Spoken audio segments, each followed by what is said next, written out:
बोलिए बोल बम। ड्राइवर जी कहाँ गए? यहाँ आइए ना तनी, आइए ना, शर्मा कह रहे हैं। अच्छा खुशी से हाँ कोनो बात ना, आप यहाँ आ जाइए, आइए ना।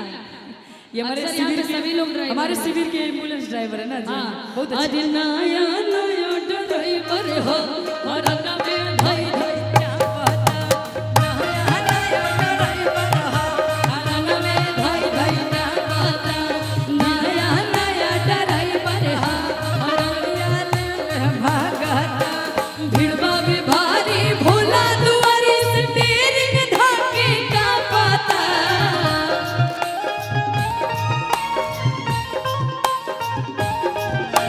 भिड़वा में भारी भोला दुआरी स्टीयरिंग धाके का पता, नया नया ड्राइवर हो और नवे आइए दादा। पता, नया नया ड्राइवर हो और नवे धई धई जा पता। क्या बात, ओहो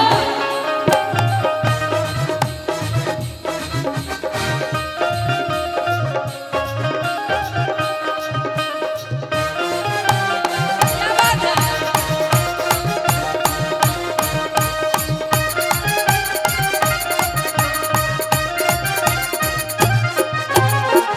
बांध के पगड़िया देखा हाकता वे गड़िया। क्या बात है, क्या बात।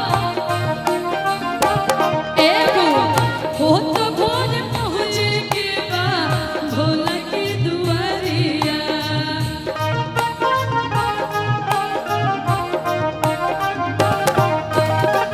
बांध के पगड़िया देखा हाकता वे गड़िया, होते भोर जाए के बाद भोला के दुआरिया।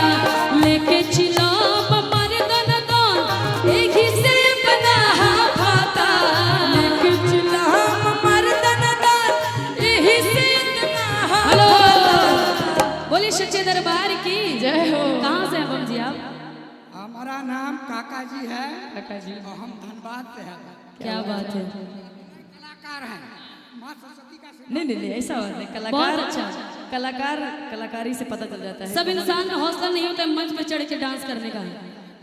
हाँ हम जान गए, आपको देख के ही पता चल गया। आइए अरे नया नया ड्राइवर हो और में